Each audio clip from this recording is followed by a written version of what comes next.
जय Hind future officers, मैं सचिन शौकत आप सभी का स्वागत करता हूं इन डेप्थ क्लासेस पे। और आज के इस वीडियो में हम डिस्कस करने वाले हैं सुपर 100 रूल्स। ये सुपर 100 रूल्स आपकी ग्रामर के, अगर किसी भी एग्जाम में आपको ग्रामर देखने को मिलती है, चाहे वो सीडीएस का एग्जाम है, सीएपीएफ का एग्जाम है, एनडीए है, सीपीओ है, या कोई भी एग्जाम है जहां पे इंग्लिश पूछी जाती है, तो आई गारंटी यू पीपल कि ये 100 रूल्स आप करके जाओ और आप अपने एग्जाम में जो ग्रामर आपको देखने को मिलेगी 90% आप उसमें से करेक्ट कर लोगे इस वीडियो के बाद।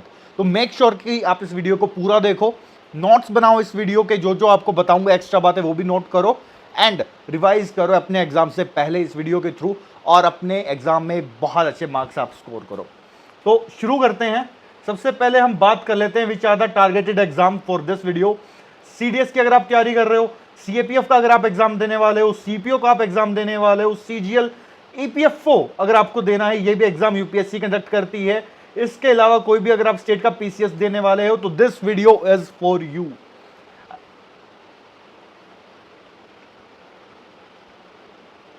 तो चलिए शुरू करते हैं हमारे आज की वीडियो को। तो जो पहला रूल है, these rules are called the super rules, the golden rules. तो एक एक रूल करके हम डिस्कस करेंगे, हर रूल के बाद हम कुछ एग्जांपल्स करेंगे and what you have to do कि अपनी नोटबुक के अंदर एक एग्जांपल आपको खुद से उस रूल का लिखना है वीडियो को पॉज करके। इस तरीके से अगर आप इन 100 रूल्स को पूरा कर लेते हैं, आई गारंटी यू पीपल कि आप इंग्लिश के अंदर बहुत बहुत अच्छा स्कोर करने वाले हो। Rules will be simple. So first rule क्या कहता है? फर्स्ट रूल कहता है टू और मोर सिंगुलर सब्जेक्ट्स, दो या दो से ज्यादा सिंगुलर सब्जेक्ट्स कहीं पे होंगे और वो कनेक्टेड हैं by and usually take a verb in the plural, कि आपके दो सब्जेक्ट हैं या दो से ज्यादा सब्जेक्ट हैं और वो आपके एंड से कनेक्टेड हैं, तो वो जो वर्ब उनके साथ आएगी वो कौन सी आएगी? This is the question. तो वो आएगी प्लूरल वर्ब। हमेशा वर्ब दो तरह की होती है, singular and plural. Singular single चीज को दर्शाने के लिए यूज होती है, प्लूरल एक से ज्यादा लोगों को दर्शाने के लिए यूज होती है। सिंपल सी बात आपको आगे जाके पता लगेगी इसमें कहां पे आपको एरर मिलता है।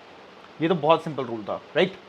हरी एंड राम इज हेयर, अगर ऐसा सेंटेंस आपको कहीं पे भी दिखता है तो ये गलत है। गलत क्यों है? अभी हमने बोला दो सब्जेक्ट हैं, राइट, एंड से जुड़े हुए हैं, तो इज क्यों लिया? इज ए सिंगुलर वर्ब, हमें प्लूरल वर्ब यूज करनी है जो कि है are. So the right answer is Hari and Ram are here. Second rule, if two singular nouns refer to the same person और thing, the verb must be singular. अब तुम्हें समझ में आएगा कि इतने सिंपल रूल से स्टार्टिंग हमने की क्यों है। ये कह रहा है कि हमारे पास दो नाउन अभी भी हैं, दोनों सिंगुलर नाउन है अभी भी, और वो जो दोनों नाउन हैं वो एक्चुअल में बात जो कर रहे हैं वो सेम पर्सन की कर रहे हैं। सेम पर्सन की बात कैसे कर सकते हैं? यार एक डायरेक्टर है मेरे कॉलेज में, वही प्रिंसिपल भी है, तो यहाँ पे मैं एक ही बंदे की बात कर रहा हूँ कि मेरे कॉलेज का डायरेक्टर आया या प्रिंसिपल आया। अगर वो दोनों सेम पर्सन है तो ये रूल अप्लाई होगा। वो दोनों अलग अलग पर्सन है तो रूल नंबर 1 अप्लाई होगा। ये क्या कहते हैं? The secretary and principal are coming. अब यहाँ पे सेक्रेटरी और जो प्रिंसिपल है वो एक ही पर्सन है, इस रीजन से यहाँ पे आर आना गलत है। लेकिन सचिन भैया आपको ये कैसे पता कि ये दोनों जो पर्सन है ये एक है? ये लिखा कहाँ पे हुआ है ये तो बताओ हमें। ऐसे तो रूल से तो हम भी कर लेंगे। ये ऐसे पता है कि यहाँ पे हमें द देखने को मिलता है आर्टिकल, और ये हमें सिर्फ सेक्रेटरी के साथ देखने को मिल रहा है, प्रिंसिपल के साथ देखने को नहीं मिलता। इसका मतलब है कि ये दोनों एक ही पोस्ट पे हैं। अगर यहाँ पे द सेक्रेटरी और द प्रिंसिपल होता तो ये दोनों अलग अलग इंसान होते और आर कमिंग यहाँ पे सही होता, बट यहाँ पे द नहीं है। दैट मीन्स दोनों जो डेजिग्नेशंस हैं वो सेम पर्सन होल्ड करता है, तो दोनों इंसान एक ही है, तो सिंगुलर ही आएगा ना जब एक ही इंसान है। तो the secretary and principal is coming here, the same person is secretary as well as the principal. Rule number 3 के ऊपर चलते हैं। Rule number 3, if the singular subjects are preceded by each or every, the verb is usually singular। यार आपको एक singular subjects देखने को मिल रहे हैं, ठीक है, और वो प्रिसीड कर रहे हैं किससे? ईच से या फिर एवरी से, यानी कि किसी सब्जेक्ट के आगे, आपके सिंगुलर सब्जेक्ट के आगे ईच आपको देखने को मिलता है या एवरी आपको देखने को मिलता है, तो वर्ब जो होगी वो सिंगुलर आएगी। एवरी यहाँ पे देख रहे हैं, बॉय सिंगुलर होता है, ठीक है, बॉयज होता है plural. Every boy and girl were ready. अब यहाँ पे एवरी आ गया, ये बॉय है, इस रीजन से यहाँ पे वर आना गलत है। तो यहाँ पे क्या आना चाहिए? यहाँ पे आनी चाहिए सिंगुलर वर्ब। सिंगुलर वर्ब क्या होती है? Was. Every boy and girl was ready. Got it? I hope तीनों रूल आपको समझ में आएंगे। बस इसी तरीके से यार 100 ही रूल है, कुछ भी नहीं है। सिर्फ ये 100 रूल याद करके जाओ अपने एग्जाम में, आपने 90% से ज्यादा इंग्लिश आप सही करके आओगे। एंड बिलीव मी, ये क्रीम है, अगर ये पढ़ लिया आपने तो आपने इंग्लिश पढ़ ली। Rule number 4, 2 or more singular subjects connected by or, nor, either or, neither nor। तो ये वर्ब कौन से लेते हैं? Still they take the singular verb. Neither he nor I were there. पढ़ के देखो, अगर आपको ये रूल नहीं पता है ना, आई गारंटी यू कि आप लोग ये बोलेंगे ये तो सही है, बट ये सही नहीं है। क्यों नहीं है? क्योंकि यार 2 या 2 से ज्यादा सिंगुलर वर्ब, ही सिंगुलर है, आई सिंगुलर है, और ये दोनों नाइदर नॉर से जुड़े हुए हैं। इस रीजन से यहाँ पे प्लूरल नहीं आना चाहिए, यहाँ आना चाहिए was, that is singular. I hope ये रूल भी आपको क्लियर होगा। Rule number 5, rule number 5 is when the subjects joined by or, nor are of different numbers, the verb must be plural and the plural subject must be placed next to the verb। क्या कह रहे हैं? Example से समझते हैं। Neither the assistant masters nor the headmaster was present। ये गलत है। गलत क्यों है सर? यहाँ पे ऊपर तो ठीक था भाई, ऊपर दोनों सिंगुलर थे, यहाँ पे मास्टर्स है, क्या ये सिंगुलर है? नहीं है सर। तो फिर यहाँ पे वॉज आना चाहिए? नहीं सर। क्या आना चाहिए? यहाँ पे प्लूरल आना चाहिए। प्लूरल क्या है हमारे लिए? Verb. Neither the headmaster nor the assistant masters were present. अब इसमें एक चीज और नोटिस करनी है, स्टार मार्क कर लो इसको, ठीक है? क्यों स्टार मार्क करना है इसको? एक तो हमें वर्ब का ध्यान रखना है कि यहाँ पे दोनों में से एक प्लूरल है तो वर आएगा, लेकिन वर आएगा किसके साथ? वर आएगा मास्टर्स वाले के साथ। प्लूरल नाउन भी साथ में आएगा। प्लूरल नाउन बेशक यहाँ पे पहले लिखा हुआ हो, ये बाद में चेंज होके बाद वाले के साथ आएगा। This is the rule. ये लिखो, the verb must be plural and the plural subject must be placed next to the verb. ये जो सेंटेंस इंप्रूवमेंट के क्वेश्चन आते हैं ना तुम्हारे एग्जाम में, यहां से आते हैं और यहां से तुम उसको करेक्ट करके आओगे पेपर के अंदर, guarantee you people. Next rule, rule number 6, when the subjects join by or, nor are of different person, the verb agrees in person with the one nearest of it. यार एक first person है, एक second person होता है, एक third person होता है, ठीक है? जब आपका जो सब्जेक्ट्स हैं वो अलग अलग हो, ठीक है, तो आपको वर्ब कौन सी आएगी? वर्ब आपकी आती है उसके अंदर नियरेस्ट वाले के साथ, आइदर ही और आई। किस किस केस में? जब आपका और से जुड़े हो, नॉर से जुड़े हो, ये रहा और, ठीक है, ये दोनों जुड़े हो, either he or I is mistaken. I guarantee you people, ये तुम अपने पेपर में इसको कह के आते ही करेक्ट है, बट ये नहीं है दोस्त correct. What will be the right answer? Right answer will be either he or I am mistaken। यहाँ पे M क्यों आया? M आया क्योंकि नियरेस्ट सब्जेक्ट I है। यहाँ पे अगर इसको मैं either I और he कर देता ना, या कुछ और कर देता, तो M नहीं आता यहाँ पे, ठीक है? समझ आई? Got it। नेक्स्ट रूल पे चलते हैं। Rule number 7, a collective noun takes its singular verb when the collection is though as a whole, a plural verb when the individuals of which is composed are though it। कहने का क्या मतलब है? कहने का सिंपल सा मतलब है यार, एक ग्रुप है, आप ग्रुप को एक साथ संबोधित कर रहे हो तो दैट इज सिंगुलर। आप ग्रुप के मेंबर्स को अलग अलग संबोधित कर रहे हो तो प्लूरल यार। कैसे? अब मेरे घर पे ना शादी का कार्ड आया, तो शादी का वो कार्ड एक कार्ड देके गया विद फैमिली लिख के, है ना? हाँ लिखा था भाई, सच में लिखा था विद फैमिली उसके ऊपर, ऐसा नहीं है कि वैसे चले गए थे, विद फैमिली लिख के आया। तो उसने पूरी फैमिली को एक यूनिट मान के उसने इनवाइट किया, राइट? तो यहाँ पे फैमिली इज इनवाइटेड। अब वहाँ पे हम गए, वहाँ पे जाके हमने खाना खाया, हम अलग अलग कुर्सियों पे बैठे, तो खाना भी सबने अलग अलग खाया होगा ना, एक खाना ही थोड़ा सबने खा लिया, या अलग अलग चेयर्स पे बैठे होंगे ना।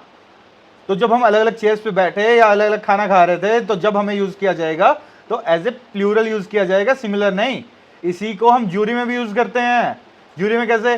जब जूरी एक फैसला सुनाती है, पूरी टीम एक साथ फैसला सुनाती है, सबका एक ही ओपिनियन होता है, जूरी इज गिविंग, ठीक है? और जब ये सब अलग अलग स्टेटमेंट देते हैं कि इसका फैसला अलग है, जज का इसका फैसला अलग है, जज का इसका अलग है, तो जब आर यूज करते हैं, तो यही आपका रूल नंबर 7 कहता है, the council has chosen the president. यार काउंसिल सारी एक साथ काम कर रही है, एक साथ चूज कर रही है किसी चीज को, तो एक साथ काम कर रहे हैं, सिंगुलर, हैज, करेक्ट है। The military were called out.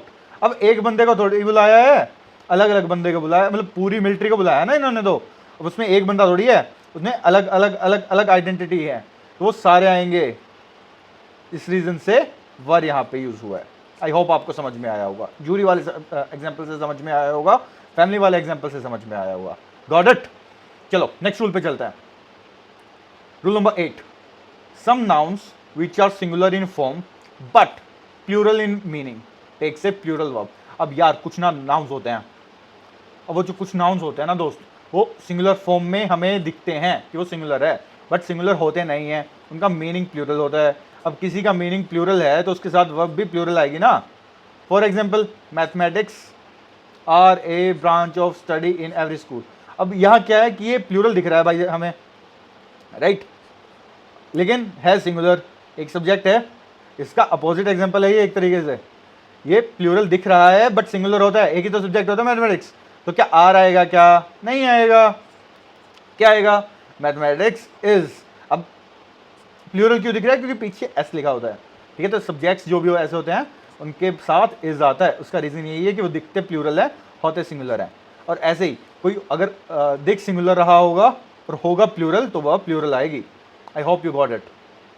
Next, rule number 9, words join to a singular subject by with, together with, in addition to, और एज वेल एज किसी भी वर्ड से अगर आपके वर्ड जुड़े हुए हैं, are and therefore do not affect the number of the verb. ठीक है, तो कहना क्या मतलब है, कहना क्या चाह रहे हो दोस्त? एग्जाम्पल समझते हैं। The chief with all his man were massacred, कि जो चीफ भाई साहब थे वो उनके अपने सभी लोगों के साथ उनको मौत के घाट उतार दिया गया। ठीक है, तो ये गलत क्यों है? क्योंकि यहाँ पे सबको एक साथ है ना। अगेन ये अलग है, ये अलग है, ये जुड़े किस चीज से हैं? विद से यहाँ पे जुड़े हुए हैं, देखो ये रहा with, but they are working as a same unit. ठीक है, तो एक साथ हो रहा है ना। The chief with all his man, the boss with all his employees was, भाई बॉस को मत मार देना, ठीक है। I hope you got my point. Rule number 9 done. 10th rule, when the subject of the verb is a relative pronoun, care should be taken to see that the verb agrees in number and person with the antecedent of the relative. Example, incorrect case में I, who is your friend, will guard your interest. अब इसमें simple सी गलती ये है कि I के साथ जो verb आती है मेरे दोस्त, वो is नहीं आती है, वो आती है am. I, who am your friend, will guard your interest. समझ में आया? इतनी सी बात कर रहा है और ज़्यादा कुछ नहीं कह रहा है। रिलेटिव प्रोनाउन कौन से? ये who जो आया है यहाँ पे, इसकी बात हो रही है यहाँ पे। Got it? 10% हो गया हमारा। ऐसे ही 100 रूल्स करने हैं, 90 और बाकी हैं, बस अभी हो जाएगा थोड़ी देर में। तो चलिए बढ़ते हैं हम हमारे नेक्स्ट रूल की तरफ। Rule 11, 100 golden rules. अब देखो 10 रूल हो गए हैं, है ना, 100 टोटल करने हैं, सिर्फ 90 और बाकी हैं। बने रहना इस वीडियो में, आपके एग्जाम की काया पलट कर सकती है एक video. Rule number 11, this is one of the most important rule. क्यों? अभी बताता हूं। जो ये कीवर्ड्स दिए हुए हैं, ask, advice, allow, command, force, forbid, invite, encourage, compel, beg, order, imagine, instruct, permit, pursuit, tell, require, remind, teach, ये सारे जितने भी वर्ड हैं, these are followed by the form of object plus to plus verb. अब जो ये follow किया जाता है ना, इसको याद ये बात रखनी है कि हम यहां पे एक्टिव वॉइस की बात कर रहे हैं। अगर हमारा सेंटेंस एक्टिव वॉइस के अंदर है तो जिनमें से कोई भी वर्ड दिख जाए तुम्हें पेपर के अंदर, तुम्हें भाई वर्ड दिखा, तुम्हें चमकना चाहिए। सर ने रूल 11 पढ़ाया था, रूल 11 में ये बताया था कि इसके बाद ऑब्जेक्ट आएगा पहले, उसके बाद टू आएगा, उसके बाद वर्ब आएगी। कुछ और दिखा तो मतलब वही एरर है। देखते हैं एग्जांपल से समझते हैं। ही एडवाइज्ड, एडवाइस दिख रहा है, यहाँ पे वर्ड था एडवाइस, ये रहा, दिख गया सर। इसके बाद ऑब्जेक्ट आना चाहिए, टू लिखा है सर, गलत है सर, तो सही क्या है? ही एडवाइज्ड मी, ऑब्जेक्ट है सर, सही है। टू है सर, सही है सर। वर्ब है, सही है सर, ये करेक्ट है सर। Got it? इस तरीके से तुम्हारे पेपर में भी आएगा। मेक श्योर कि तुम उस एग्जाम में इस क्वेश्चन को ठीक करके आओ। मैं बता रहा हूं पेपर में ये वाला क्वेश्चन आना है इस साल, बट अगर ये पैसिव फॉर्म में होगा तो क्या करोगे? तो भाई बहुत सिंपल है, then it will be followed by to, then verb की फॉर्म। जैसे कि शी वॉज परमिटेड टू। क्यों? क्योंकि क्यों परमिट हुआ ये नहीं पूछ रहा हूं, ये टू क्यों आया ये पूछ रहा हूं, क्योंकि यहां पे पैसिव वॉइस है भाई, ठीक है। एक्टिव वॉइस पैसिव वॉइस भी तुम्हें पता होना चाहिए सेंटेंसेस के अंदर। ओके, रूल नंबर 12 नहीं पता तो बता देना, है ना कुछ उसके लिए भी तुम्हें एक वीडियो दे दूंगा। रूल नंबर 12, नो जहां भी तुम्हें दिख जाए, if you see this word ना भाई फटाफट देखना, उसके बाद हाउ लिखा है, वेयर लिखा है, व्हेन लिखा है, व्हाई लिखा है, क्या लिखा है, इनमें से कुछ लिखा है तो ठीक है, नहीं लिखा है तो एरर है। बस यही रूल है, सिंपल सा रूल। इस वर्ड को ढूंढना है, इसकी नेक्स्ट वाला वर्ड देखना है, एरर मिल जाएगा तुम्हें। इनकरेक्ट क्या है? आई नो टू, क्या इनमें से कुछ दिख रहा है? नहीं दिख रहा सर, तो गलत है। तो क्या आ गया? I know how to write a letter. यहां पे इनमें से एक वर्ड का होना जरूरी है इस लेटर को, इस लाइन को ग्रामेटिकली करेक्ट होने के लिए, ठीक है। Rule number 12 clear, I hope. Next rule भाई बहुत सिंपल चीजें हैं। Rule number 13, after let, bid, behold, watch, see, feel, make, इनमें से कुछ भी तुम्हें दिखे तो हम बेयर इन्फिनेटिव यूज करते हैं, टू इन्फिनेटिव का यूज नहीं करते हैं। अब बेयर इन्फिनेटिव क्या है, टू इन्फिनेटिव क्या है? To infinitive is to plus verb की फर्स्ट फॉर्म होता है। बेयर इन्फिनेटिव क्या होता है अभी बताता हूँ। इनकरेक्ट क्या है? आई हियर, हियर है इसमें से कहीं पे, okay, him to speak on several subjects, यहाँ पे हियर भी लगा लो अगर नहीं है तो, ठीक है। सुनने की भी बात होगी यहाँ पे, जो भी सेंसेस से रिलेटेड काम हमारे होंगे उनकी बात हो रही है। बेसिकली फील करते हैं हम, सी करते हैं हम, वॉच करते हैं हम, सुनते हैं हम, उन चीज़ों के बारे में बात होती है। तो बेयर इन्फिनेटिव क्या होता है? बेयर इन्फिनेटिव होता है कि डायरेक्ट वर्ब की फॉर्म आना। टू इन्फिनेटिव क्या होता है? टू इन्फिनेटिव होता है टू प्लस वर्ब की फर्स्ट फॉर्म आना। तो आई heard him speak on several subjects. अब भाई ये रूल अगर तुम्हें नहीं पता होता ना, मैं लिख के देता हूँ कि तुम इसमें एरर बता ही नहीं सकते थे, 500 रुपये इनाम दे देता मैं तुम्हें, इस रूल को बिना पता इसमें तुम एरर बता देते तो, ठीक है। बट करेक्ट क्या है कि यहाँ पे टू नहीं आता है, ठीक है, याद रखना इस बात को, पेपर में आएगा, आता है, आता आया है हमेशा। Okay next, where infinitive is used after modal auxiliaries. Modal auxiliaries कौन से होते हैं? ये होते हैं can, could, may, might, shall, should, will, would, must, dare, not, need, not, इनको हम मॉडल्स बोलते हैं, ठीक है। तो इन सब के बाद where infinitive is used. Where infinitive मतलब टू नहीं आएगा, अभी तो बताया था ऊपर। तो you need not to work hard. भाई साहब कितना सही लग रहा है सुनने में। तुम्हें ना कुछ टीचर आएंगे तुम्हारे पास, भागे भागे आएंगे, तुम्हें कहेंगे एक काम करना, एक लाइन दिख रही है, इसको फास्ट फास्ट पढ़ो, स्पीड में पढ़ो, स्पीड में पढ़ो। तुम्हें लगेगा जहाँ टकरे हो वहीं एरर है। एक बचपन से भी ऐसे ही करता है वो, इसी रीज़न से पास नहीं हो रहा है, ठीक है। So you need not work hard, this is the correct, got it. तो ये ट्रिक काम नहीं करती भाई हर जगह, स्पेशली कॉम्पिटिटिव एग्जाम में। अब नहीं करती है, पहले करती होगी, अब तो नहीं करती। अब क्या काम करता है? अब काम करता है भैया जी ये रूल देख के जाओ और पेपर में पास हो जाओ, सीधी बात। Had better, had rather, had as soon as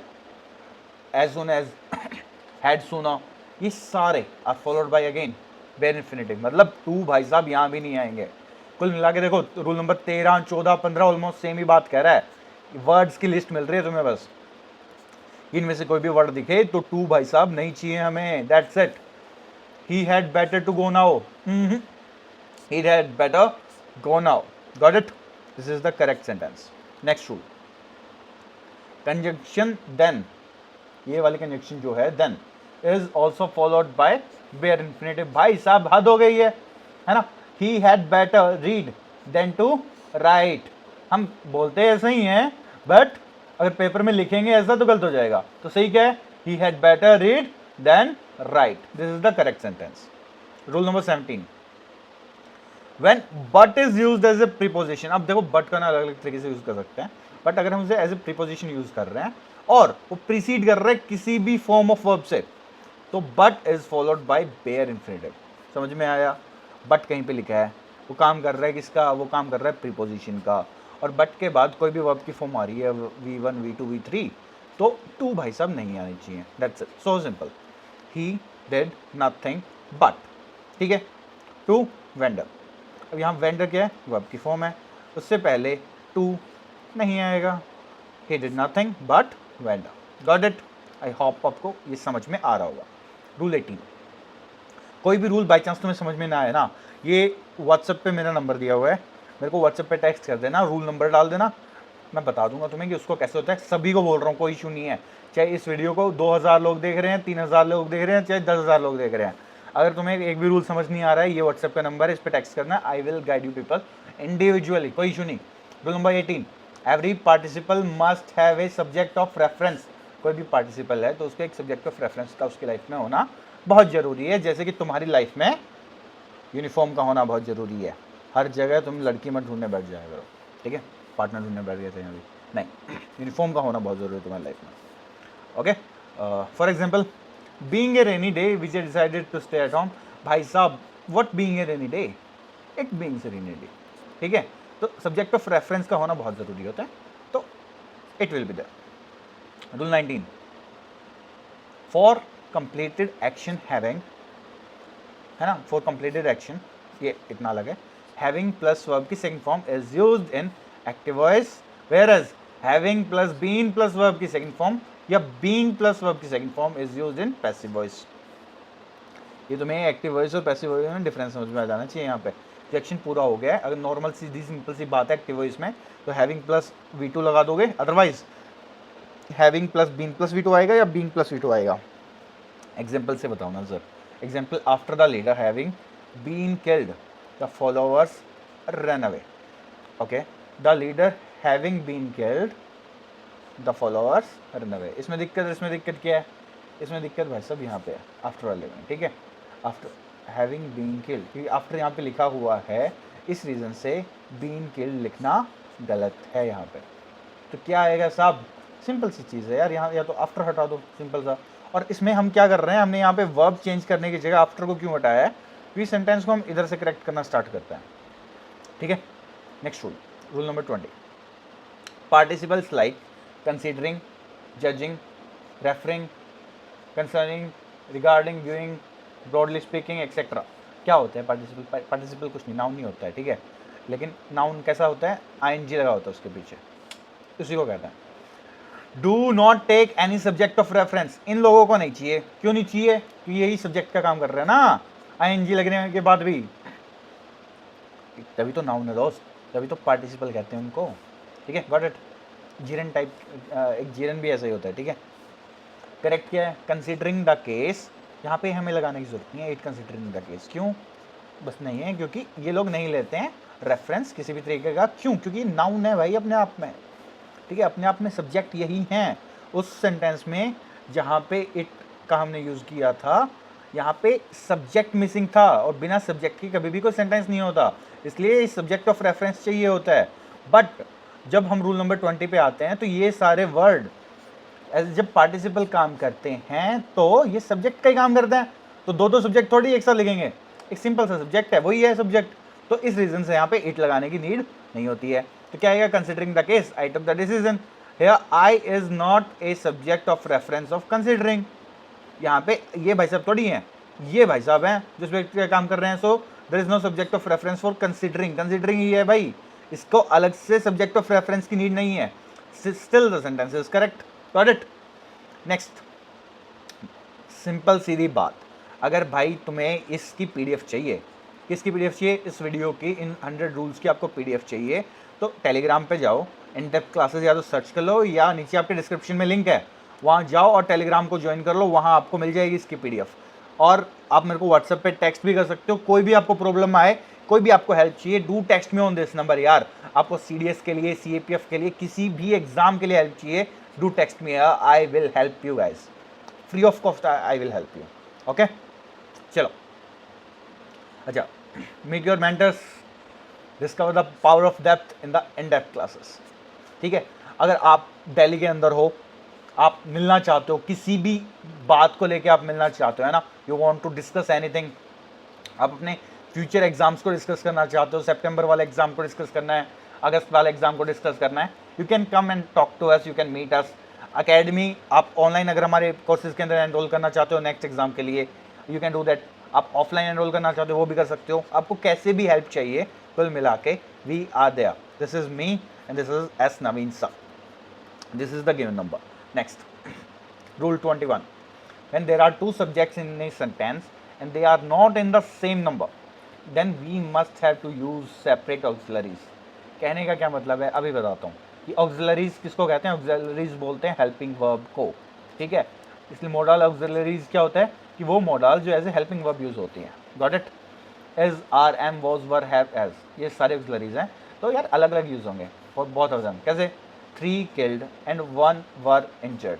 अब इन्होंने क्या किया भाई कि यहाँ पे 3 के लिए और यहाँ पे 1 भाई के लिए, दोनों के लिए वर यूज़ कर दिया. ऐसा नहीं करना है. ऐसा करोगे पाप लगेगा, मार्क्स कटेंगे. करेक्ट क्या है कि 3 were killed and 1 was injured.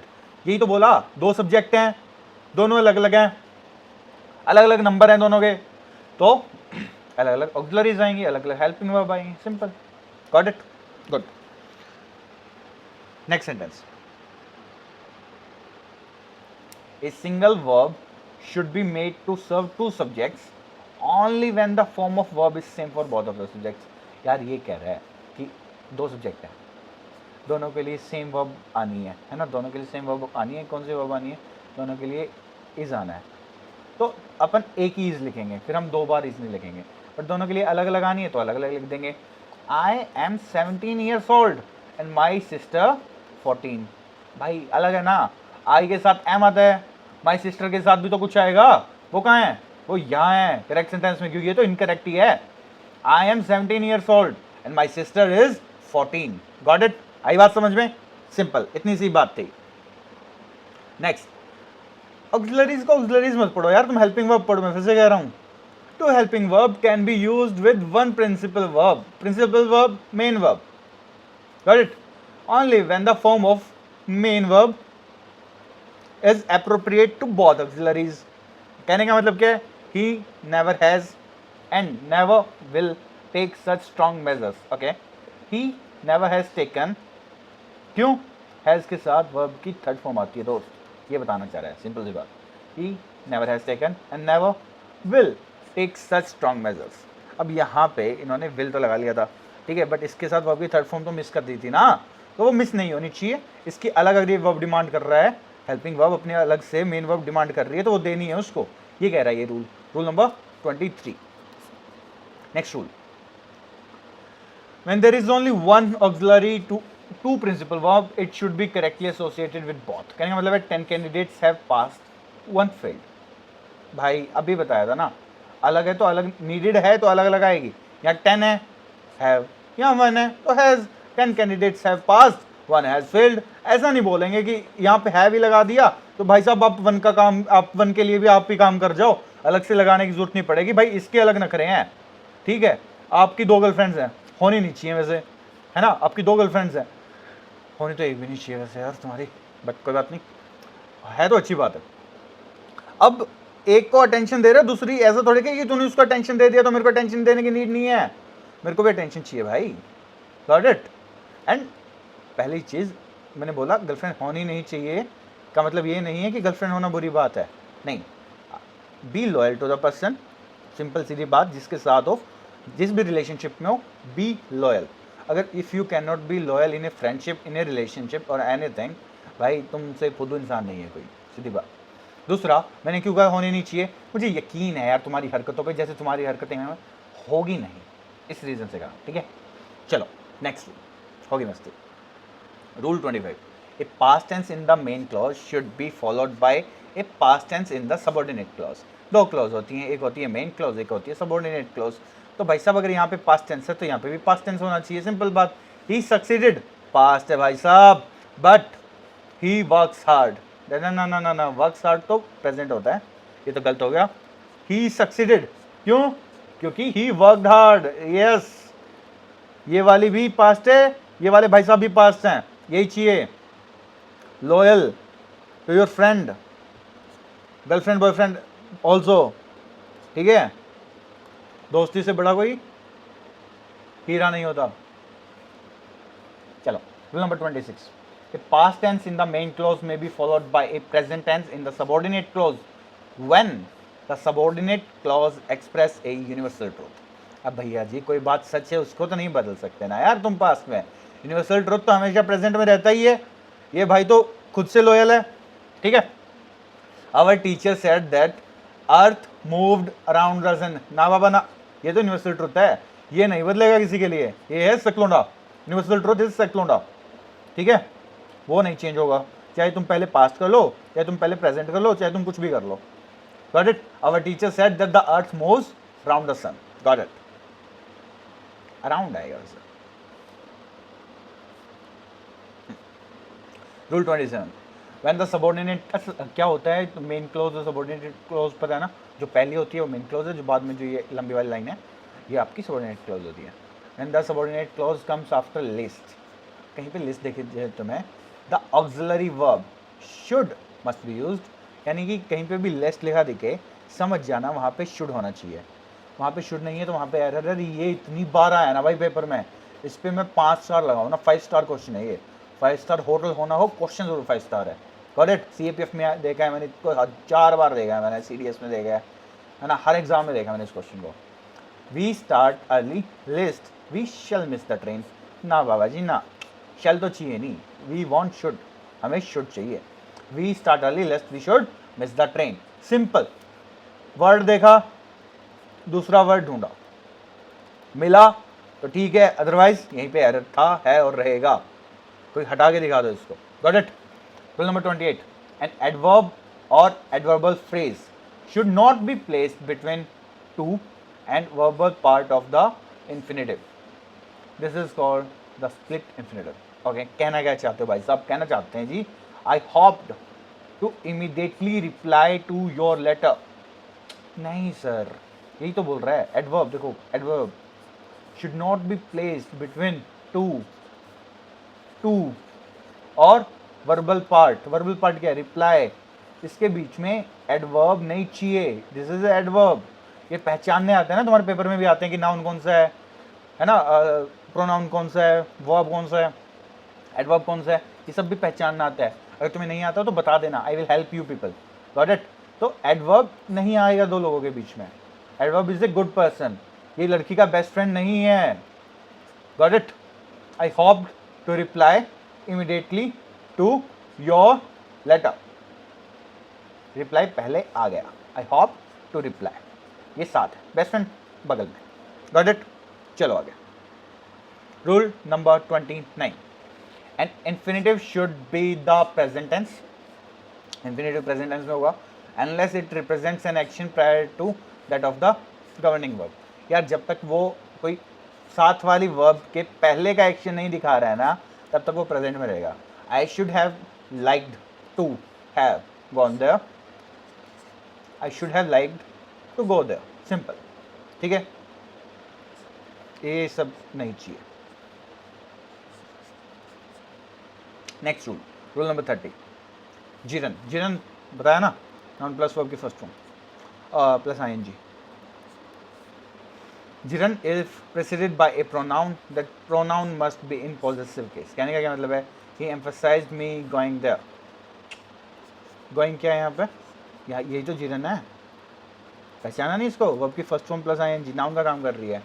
He emphasized my going there, it will always be possessive case, possession show होना चाहिए। तुम ये क्वेश्चन बिना रूल के कर ही नहीं सकते दोस्त। 1000 रुपये इनाम, पहले वाले पे 500 था, इस पे 1000 रुपये इनाम अगर तुम कर दो तो। Got it? Next rule number 31, सिर्फ देखो 30% of your work has been done. अगर तुम नोट कर रहे हो साथ साथ, आराम से तुम इसको 3 घंटे के अंदर रीड करके रिवाइज कर लोगे और भाई पेपर में बढ़िया नंबर लेके आओगे। सो मेक श्योर कि तुम ये करो और अपने दोस्तों को भी भेजो। ये वीडियो शेयर कर देना अपने दोस्तों के साथ, अपने उन ग्रुप्स में जहाँ प्रैक्टिस कर रहे हो, क्योंकि ये बहुत काम आने वाला है। और a friend in need is a friend in deed. Got it? The present perfect continuous tense is used for an action that begin in the past time and still going at the time of speaking. It is used with adverbial of time introduced by since, for and how long. यार simple सी बात है, tense है, 5वीं class से पढ़ते हैं, तो ये कह रहा है जो प्रेजेंट परफेक्ट कॉन्टिन्यूस टेंस होता है वो होता है कि वो पास में स्टार्ट हुआ था, वो अभी भी चल रहा है ना, और जिस टाइम से चल रहा है वो टाइम भी बताया हुआ है, सिंस और फॉर करके उसमें लिखा होता है। इतनी सी बात है। How long are you working in this office? कितने टाइम से काम कर रहे हो इस काम में? स्टार्टिंग टाइम है ना। How long have you been working in this office? Have you been working? अभी भी कर रहे हो ना, काम छोड़ थोड़ी दिया। काम अभी भी कर रहे हो, छोड़ नहीं दिया, that means it is present perfect continuous. Next, कोई काम देखो पास्ट में स्टार्ट हुआ, वो आज भी चल रहा है, देखो परफेक्ट कॉन्टिन्यूस में आता है, सिंपल सी बात। A verb when preceded by preposition must be the gerund. ये एक और रूल है। ये क्या रूल काम आएगा तुम्हें कि तुम्हें आइडेंटिफाई करना आता है ना, पढ़ो स्पीच करो, तो प्रीपोजिशन के आगे तुम्हें जिरन मिलेगा। ये कह लो जिरन है तो जिरन से पहले जो भी है वो तुम्हें प्रीपोजिशन ही होगी हमेशा। Got it? They were punished for come late. Come late क्यों? Coming late man, it will work as a noun. तो यहाँ पे तुमसे पूछ लिया अंडरलाइन करके, कमिंग क्या है? वर्ब है? No, it is a noun, it is a form of noun. So a noun having ing will be gerund. Simple.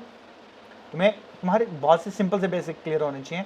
Noun क्या होता है, वर्ब क्या होता है, एडवर्ब क्या होता है, एडजेक्टिव क्या होता है, तुम्हें इतना सा भी पता होगा ना तो मोस्टली चीजें सही कर लोगे इसमें से। ठीक है, next rule, rule number 33, the future indefinite tense is not used in the clause of time, place and condition. Here the present indefinite tense is used. Simple. I shall wait for you till you will finish the work. ऐसा नहीं होता है। हम ये कहते थे ना यार जब तक तू ये काम करेगा मैं तेरा इंतजार करूंगा, तो इसमें जो एक पार्ट है वो आपका फ्यूचर में ही आएगा, सेकंड पार्ट आपका हमेशा प्रेजेंट में आता है। ठीक है, जैसे यार मैं तेरा वेट करूंगा जब तक तू ये काम करता है। Got it?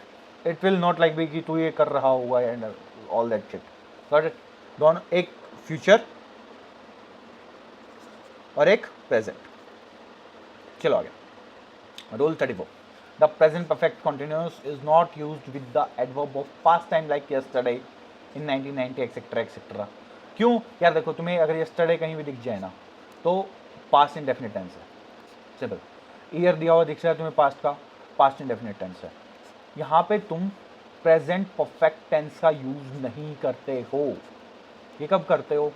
ये करते हो जब ये चीज़ें ना दी हों और तुम्हें पता है वो काम हो गया है। ठीक है, उस कंडीशन में तुम ये यूज़ करते हो। अगर तुम्हें पास्ट का टाइम दिया हुआ ना, यस्टरडे पास्ट का टाइम होता है, तुम्हें 1990 दिया है पास्ट का टाइम में होता है, ऐसा कुछ भी दिया है तो यू विल यूज सीधा पास्ट इंडेफिनिट टेंस। और यही गलतियाँ तुम करते हो। I have bought A cycle yesterday, yesterday दिख रहा है हाँ, तो बॉट हैव बॉट नहीं होगा, I bought a cycle yesterday. This will be the correct. Got it? चलो next rule. Rule number 35.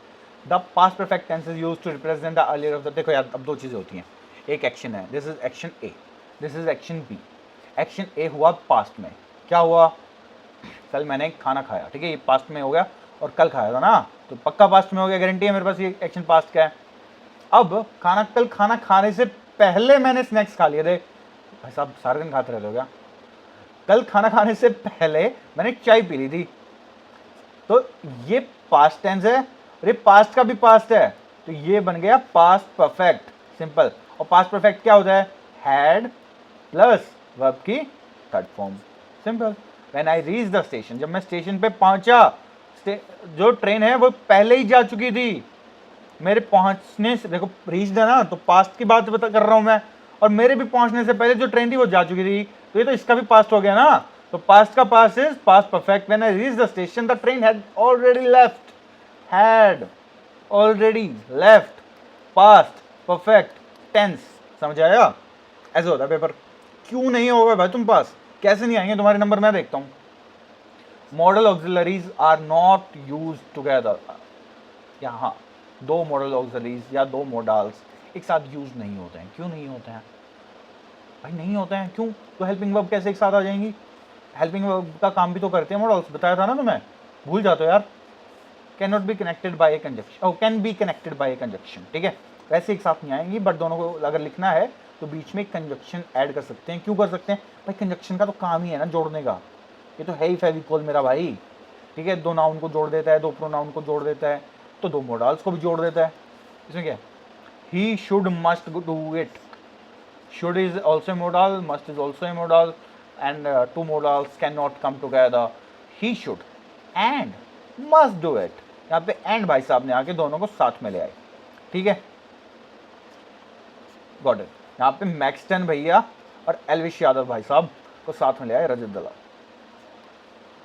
चलो नेक्स्ट रूल, कंजक्शन होती है Rajat Dalal. Rule number 37, when need और dare is followed by not it turns into modal auxiliary.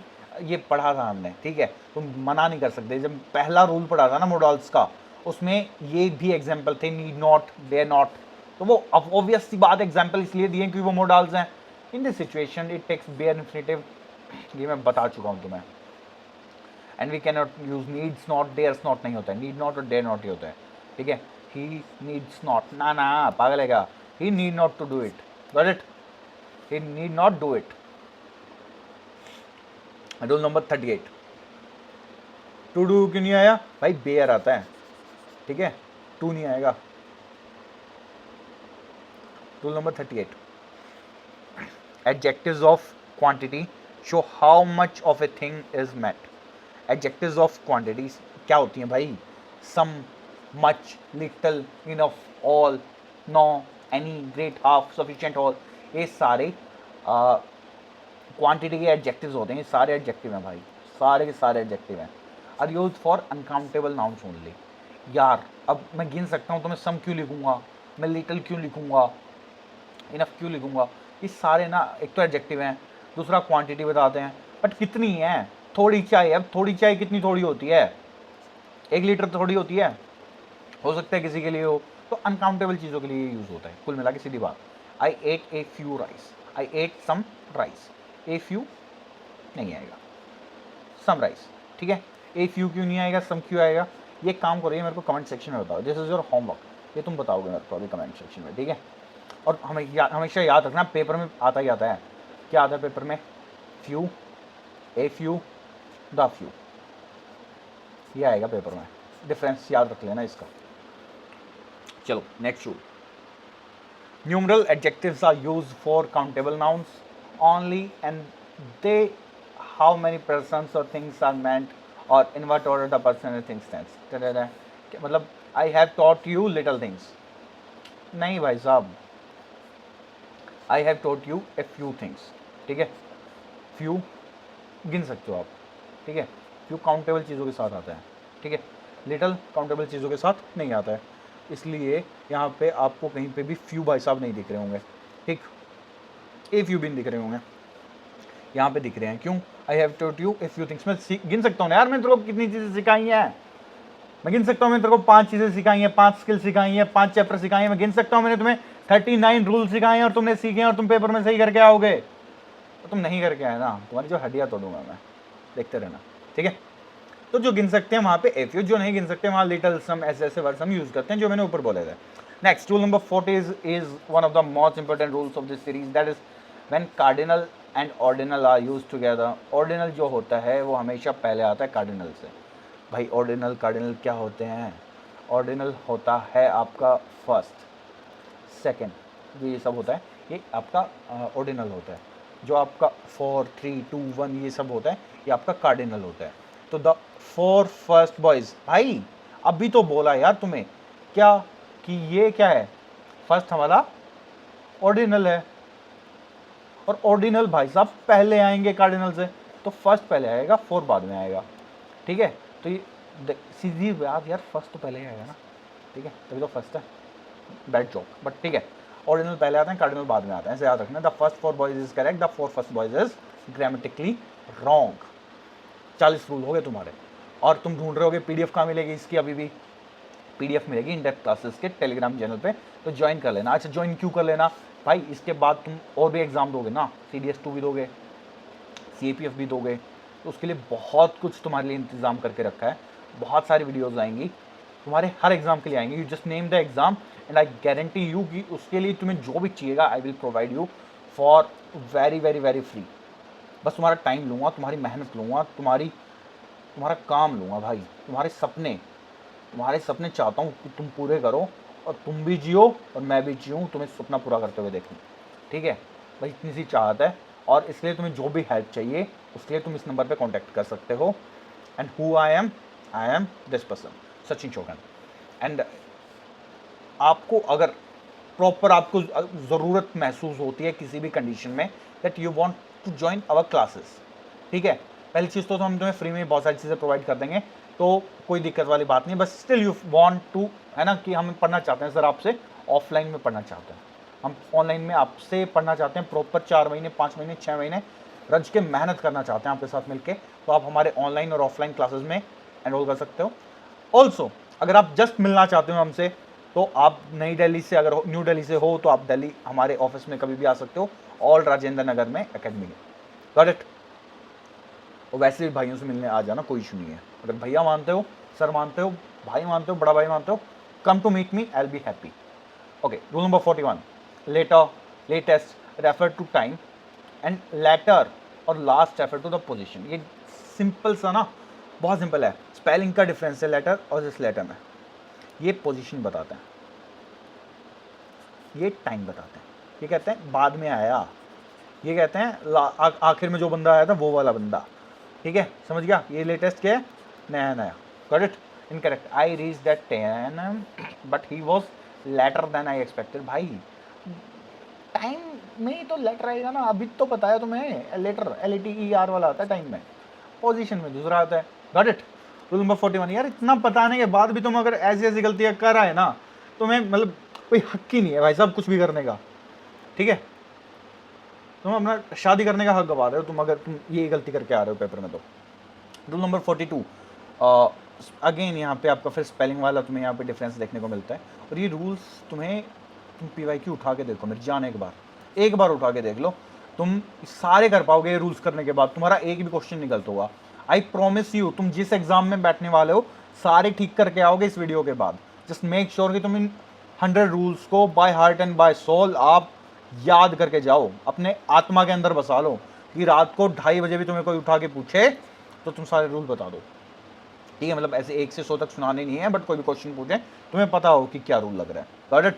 And further mean more distance, further means additional, he insisted on further improvement. अरे बाबा, मोर distance improvement नहीं, और ज़्यादा additional improvement के लिए वो आपको insist कर रहा है, जैसे मैं कर रहा हूँ कि पढ़ लेना दोस्त, एग्जाम के लिए ये चीज़ें तुम्हें बहुत बहुत बहुत काम आएंगी। Rule number 43, each is used in speaking of 2 और मोर थिंग्स। एवरी को यूज करते हैं, is used only in speaking of more than 2 things. जब 2 या 2 से ज़्यादा की बात हो रही है उस केस में हम ईच यूज़ करते हैं, और जब पक्का है कि 2 से ज़्यादा की बात ही हो रही है सिर्फ, तो एवरी का यूज़ करते हैं। या कह लो 2 के बारे में हम बात करेंगे तो ईच लगा देंगे, 2 से ज़्यादा की बात करेंगे तो एवरी लगा देंगे। Each of the 2 boys will get a prize. Every नहीं आएगा, ईच आएगा। ठीक है, क्यों, 2 बॉयज़ है, यहाँ पे 2 बॉयज़ की जगह 50 बॉयज़ होता तो एवरी आता। Got it, simple. तुम्हारे पेपर में इतनी बार आया मैं गिनवा नहीं सकता, 43 बार आया तुम्हारे पेपर में अभी तक, इसलिए रूल नंबर 43 पे है। चलो rule number 44, to express quantity और degree some is used in affirmative sentence, any in negative sentence और इंटरोगेटिव सेंटेंस। मतलब यार तुम्हें क्वांटिटी दिखानी किसी चीज़ की, ठीक है, अगर तुम्हारा सेंटेंस पॉजिटिव है तो हम सम यूज़ कर देते हैं। तुम्हारा सेंटेंस नॉट है तुम्हारे सेंटेंस में, या तुम्हारे सेंटेंस में क्वेश्चन मार्क है, इन्वर्जन है, तो हम एनी यूज़ कर लेते हैं। कैसे, ऐसे have you bought some mangoes, भाई साहब क्वेश्चन मार्क दिख रहा है, इन्वर्जन इसको कहते हैं कि हेल्पिंग वर्ब पहले आ जाए सब्जेक्ट से। भाई क्वेश्चन वाला है तो इंटरोगेटिव सेंटेंस है, तो सम भाई साहब नहीं चाहिए हमें यहाँ पे, हमें चाहिए एनी भाई साहब। ठीक है, नॉट एनी पेशेंट, एनी भाई साहब। ठीक है, रूल नंबर 45 की तरफ बढ़ते हुए आप सारे मेहनती बच्चे, मेरे प्यारे भाई लोग। Rule number 45, when 2 qualities of the same person और thing are compared, the comparative inner is not used, more is used for this purpose. कहने का क्या मतलब है दोस्त, कहने का मतलब है कि which is the best of the 2, which is the better of the 2। जब 2 लोगों के बारे में बात हो रही होगी ना, we will use comparative degree, ये वाला मोर वाला यूज़ कर सकते हैं, या बेटर यूज़ करेंगे। बेस्ट कब यूज़ करेंगे, जब 2 से ज़्यादा के बारे में बात हो रही होगी। Got it. या मोस्ट भी यूज़ करेंगे उस टाइम पे मोर की जगह। ठीक है, जब 2 से ज़्यादा के बारे में बात हो रही है, जब 3 लोग हैं, जब 4 लोग हैं, जब 5 लोग हैं, तब मोस्ट करते हैं यूज़, और जब 2 ही लोग हैं तो मोर यूज़ करते हैं, या बेटर वगैरह यूज़ कर लेते हैं। Rule number 46, how simple, in comparing two things the comparative should be used, the superlative should not be used. वही बात है, he is wiser than brave. अब 2 क्वालिटीज़ की बात हो रही है, he is wiser than brave नहीं है दोस्त, he is more wise than brain. यहाँ पे मोर वाइज करके आता है rather than doing wiser than, यही कहना चाह रहा है, ज़्यादा कुछ नहीं। Got it. चलो, rule number 47, when comparison is made by means of a comparative, the things compared should be excluded from the class of thing and which it is compared by using the other or some other. क्या कहना चाह रहा है? He is cleverer than any boy in the class. अब मेरे को ये बता, ये कह रहा है वो क्लास के किसी भी बच्चे से ज़्यादा क्लेवर है। भाई किसी भी बच्चे में तो वो बंदा खुद भी तो आता है, तो खुद से ज़्यादा क्लेवर कौन होता है? ऐसी कौन सी चालाक लोमड़ी है वो, है ना? तो खुद को तो वो कहेगा ना कि यार इस बंदे को छोड़ के, then we will use his clever than any other boy. यार वो किसी भी और लड़के से ज़्यादा क्लेवर है। हमारी लोमड़ी चालाक है भाई, सच में चालाक है, बट और लोगों से चालाक है, खुद से चालाक नहीं है। ठीक है, got it? Good. Rule number 48, when comparison is made by means of a superlative, the things compared should be include the class of a thing with which it is compared. मतलब कहने का क्या मतलब है? मैंने वही तो बताया तुम्हें, he is the strongest of all other men. अच्छा जी, he is the strongest of all men. यहाँ पे other नहीं आएगा। क्यों नहीं आएगा? बताओ बताओ क्यों नहीं आएगा? क्योंकि when comparison is made by means of a superlative degree, ऊपर क्या पढ़ा था अभी? अच्छा ऊपर कंपैरेटिव डिग्री। जब कंपैरेटिव डिग्री होगा तो आपका अदर आएगा, जब सुपरलेटिव डिग्री होगा तो कोई अदर नहीं आएगा। फिर तो सीधी बात है, सब में स्ट्रॉन्ग वही है। वहां पे कंपैरिजन कंपैरेटिव डिग्री यूज नहीं हो रही है, दो लोगों के बीच में कंपेयर नहीं हो रहा है, सबको एक साथ लेके कंपेयर हो रहा है। Got it? चलो, rule number 49, when two persons or things are compared, it is important that the same part of the thing should be compared. अच्छा भाई मेरे को एक बात बता, मैं कंपैरिजन करूँगा एक बंदे की हाइट का तो दूसरे बंदे की हाइट से करूँगा ना। एक बंदे की हाइट का दूसरे बंदे के मैं वेट से थोड़ी ना कंपैरिजन करूँगा, राइट? एक बंदे की हाइट का दूसरे बंदे की राइटिंग स्पीड से थोड़ी ना कंपैरिजन करूँगा। तो सेम क्वालिटी का कंपैरिजन सेम क्वालिटी से होना चाहिए। The population of Bombay is greater than Delhi. Bombay की पॉपुलेशन दिल्ली से बड़ी थोड़ी है, दिल्ली की पॉपुलेशन से ज्यादा है। इस रीजन से हम क्या यूज करेंगे? हम यूज करेंगे देन दैट ऑफ दिल्ली या than the population of Delhi, ऐसा करके हम यूज कर सकते हैं। रूल नंबर 50, भाई तुम्हारा आधा काम हो गया आज। ठीक है, double comparatives and superlative should not be used, यानी यार दो चीजें एक साथ नहीं।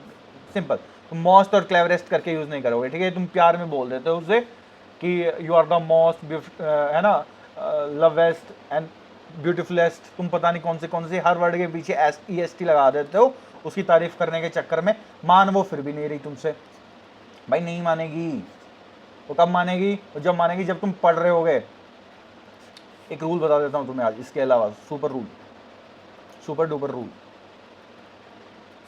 ठीक है, लड़कियों को पसंद होते हैं लड़के कैसे?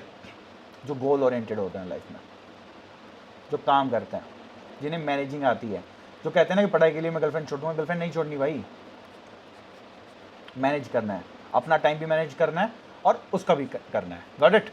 गोल ओरिएंटेड रहना है। वेले लोग नहीं पसंद होते हैं, स्टार्टिंग में थोड़े दिन अच्छा लगता है, बाद में भागते हैं। तो ऐसी झूठी तारीफें मत करना यार उसकी, that she is the most cleverest in the class. ऐसी झूठी बातें नहीं चाहिए उसे भी पता है तुम झूठ बोल रहे हो। सिंपल बोलो क्लेवरेस्ट, ठीक है, is the cleverest boy in the class. He is more wiser नहीं होता है। वो कहेगा तुम साला प्यार के चक्कर में ग्रामर की ऐसी तैसी कर देते हो। He is visor then his brother. Who is he? बताओ कौन है अपने भाई से स्मार्ट? भाई मैं ही हूं तुम सबसे, तुम्हारा भाई मैं हूं ना, मैं हूं। चलो, रूल नंबर 51, कन्यादान। The comparative adjective superior, inferior, senior, junior, prior, anterior, posterior, prefer, ये सारे टू आता है इन सब में, देन नहीं आता। इतनी सी बात याद करनी है। IOR वाले जितने भी ये भी वर्ड आए हैं इनके बाद देन नहीं आता है, तो क्या आता है? टू आता है। ये कर लिया याद, ये आ जाएगा पेपर में, स्टार मार्क मैंने कर दिया, और देखना तुम ठीक करके आओगे अब इसे। और तुम ठीक करके आओगे, रात के घर आते हैं मेरे को मैसेज करोगे, सचिन सर, सचिन भैया आपने बताया था ये वाला क्वेश्चन आएगा, और आ गया। पेपर बनाया था क्या आपने? मैं क्यों बताऊं? मैंने बनाया था नहीं बनाया था? पढ़ा रहा हूँ ना एग्जाम से पहले, पढ़ लो, काम आएगा जब कह रहा हूँ। चलो, rule number 52, adjectives like unique, ideal, perfect, complete, universal, entire, extreme, chief, full square and round, which do not admit different degrees of comparison, should not be compared. भाई मेरे को एक बात बता, ये अगर ऐसी कोई चीज़ आती है ना, तो ऐसी किसी चीज़ को आप कंपेयर कर ही नहीं सकते हो। एक चीज़ है वो यूनिक है, तो ये थोड़ी कह सकता है कि भाई ये वाली चीज़ ए बी वाली चीज़ से ज़्यादा यूनिक है। भाई यूनिक ही होगी जब वो, समझ में आया? तो ये थोड़ी कह देगा कि ये सर्कल परफेक्ट है, ये सर्कल भी परफेक्ट है, बट ये वाला सर्कल ज़्यादा परफेक्ट है। अरे फिर ये परफेक्ट ही नहीं है। अगर कोई चीज़ दूसरी चीज़ से ज़्यादा परफेक्ट है तो पहले वाली परफेक्ट है ही नहीं। समझ में आई? तो इस ऐसी चीज़ों का कंपैरिजन ही नहीं होता है। It is the most unique thing. बकवास है। तुम अपनी गर्लफ्रेंड को कह देते हो जाके, baby you are the most unique thing. पहली चीज़ तो थिंग नहीं है वो, है ना। दूसरी चीज़ मोस्ट यूनिक नहीं है, फिर कहेगी यार तुम अनपढ़ हो, पढ़ते नहीं हो, क्लास नहीं लिए, तुमने टाइम पे याद नहीं किया रूल नंबर 52। क्या होता तो आज मैं मान जाती तुमसे। पहले इंग्लिश ठीक करो दोस्त, फिर बात करेंगे, ठीक है। चलो rule number 53, all the adjectives which refer to the same noun should be in the same degree of comparison. He is the wisest and honest worker in the office. ये कह रहा है एक ही पर्सन की बात हो रही है ना, यहाँ पे अगर हम जो भी डिग्री यूज़ करेंगे यहाँ पे भी वही डिग्री यूज़ करेंगे। सिंपल सी बात, ही इज़ द वाइजेस्ट है तो मोस्ट ऑनेस्ट भी यहाँ पे आएगा, क्योंकि यहाँ पे ऑनेस्ट नहीं होता है, ठीक है, इसके साथ मोस्ट लग जाता है। चलो अच्छा, एक और चीज़ याद रखना, जब भी सुपरलेटिव डिग्री आती है ऐसे इस तरीके से, तो उससे पहले दा आ जाता है। ये बात याद रखना, काम आएगी पेपर में, पक्का आएगी। Elder and eldest should be used for persons only, strictly speaking. They are used for the members of same family only. Older and oldest are used for the persons and things, दोनों के लिए, ठीक है। Older या oldest हम use करते हैं person के लिए भी, थिंग्स के लिए भी, बट सेम फैमिली में अगर हम बात कर रहे हैं, कोई भी ब्लड रिलेशन की हम बात कर रहे हैं, तो हम एल्डर या एल्डेस्ट यूज़ करते हैं। तो भाई तो यार भाइयों की बात हो रही है भाई, सेम फैमिली, भाई या family. Even you people are my family. So, elder. I'm your elder brother. Got it? चलो, next rule number 55. To modify a word, an adjective or another adverb. यार, ये तुमने 1000 बार पढ़ा होगा लाइफ में। एडवर्ब का काम ही ये है कि एडजेक्टिव को मॉडिफाई करे या किसी दूसरी एडवर्ब को मॉडिफाई करे। ये काम ही यही है एडवर्ब का, तो यही रूल है। एग्जाम्पल्स की बात करते हैं। She writes very careful। भाई बहुत केयरफुल कौन लिखता है? केयरफुली होता है, ठीक है। क्यों? अभी बताता हूँ। She writes very carefully। Care यहाँ पे अगर मैं केयरफुल रखूँगा तो ये क्या कर रहा है? ये राइट्स को मॉडिफाई नहीं कर पा रहा है, ठीक है। But if I make it adverb rather than adjective, adverb का काम क्या है? वर्ब को, एडजेक्टिव को या दूसरी एडवर्ब को मॉडिफाई करना। तो वो कैसा लिखती है? वो केयरफुली लिखती है सर। कैसे लिखती है? केयरफुली लिखती है, बहुत केयरफुली लिखती है। तो वेरी भी एडवर्ब है, केयरफुली भी एडवर्ब है, राइट्स वर्ब है, शी बताओ क्या है? प्रोनाउन है भाई, सब्जेक्ट है। करेक्ट। ये सब चीज़ें आपको याद रखनी है। आपको ना भाई पार्ट ऑफ स्पीच आना चाहिए, सीधी बात है। ये बहुत कम आएगा लाइफ में। लाइफ में क्या, एग्जाम में बहुत कम आएगा दोस्त। Rule number 56, two means more than required and it is used with unpleasant adjective. ये बात याद रख लेना, टू का हम यूज करते हैं अनप्लेजेंट एडजेक्टिव में। So we can not use too glad, we can not use he is too happy, we can not use he is too pleasant, he is too healthy. क्यों? क्योंकि to को use ही negative में करते हैं भाई, ठीक है। I am too glad to meet you बोल देते हैं, बहुत लोग बोलते हैं, मेरे को ही बोलते हैं, दिन में 12 बार बोलते हैं, बट नहीं, है ना, वो अनप्लेजेंट है, नेगेटिव है। So it will be I am very glad to meet you. तो ये बात याद रखना, अगर चीज़ें पॉजिटिव हैं तो वी विल यूज वेरी, और चीज़ें अगर नेगेटिव हैं तो वी विल यूज टू, ठीक है। और टू के साथ टू आता है, ये भी याद रखना, ठीक है। ये भी याद रखना, ये भी तुम्हें सीधा पेपर में बहुत काम आएगा। Got it. अब हम बढ़ते हैं हमारे नेक्स्ट रूल की तरफ। नेक्स्ट रूल यानी rule number 57, a sentence which is based on too format we can not replace too with so that, कि कहीं पे भी टू फॉर्मेट पे के बेसिस पे कोई सेंटेंस आपको दिखता है तो आप इस टू को रिप्लेस नहीं कर सकते हो सो दैट के साथ। और अगर आपको रिप्लेस करना है, if we replace too with so that, तो हमने पहले वाले टू को भी रिप्लेस करना पड़ेगा और we must use can not in that, otherwise नहीं किया जा सकता। कहने का क्या मतलब है, he is too weak so that he can not walk, वो इतना कमजोर है भाई कि वो चल ही नहीं सकता। इसी बात को हमें अगर टू की फॉर्म में लिखना है तो हम क्या लिखेंगे, हम कैन नॉट को रिमूव कर देंगे और सो दैट की जगह हम टू यूज करेंगे। Means he is too weak to walk, got it. और इसका दूसरा फॉर्म क्या हो सकता है, अगर हम इसको टू की फॉर्मेट की जगह सो दैट वाली फॉर्मेट रखना चाहते हैं तो हम क्या करेंगे, हम लिखेंगे he is so weak that he can not walk. I hope आपको ये चीजें समझ में आ रही होंगी। नेक्स्ट रूल की तरफ चलते हैं, rule number 58, quite and all are not use together. Quite and all को हम एक साथ यूज नहीं करते हैं। He is quite all right, हम ऐसा बहुत बार बोल देते हैं, लेकिन बचपन से बोला है मैंने तुम सभी को कि तुम सब बचपन से गलती बोलते आए हो, तो अब सही कर लो ना दोस्त, क्या दिक्कत है। ही इज क्वाइट राइट ये लिख सकते हो या ही इज ऑल राइट ऐसा लिख सकते हो। ये दोनों को एक साथ आप यूज नहीं करोगे कभी भी किसी भी सेंटेंस में। Next rule, rule number 59, much two is followed bye unpleasant adjectives whereas too much is followed bye noun.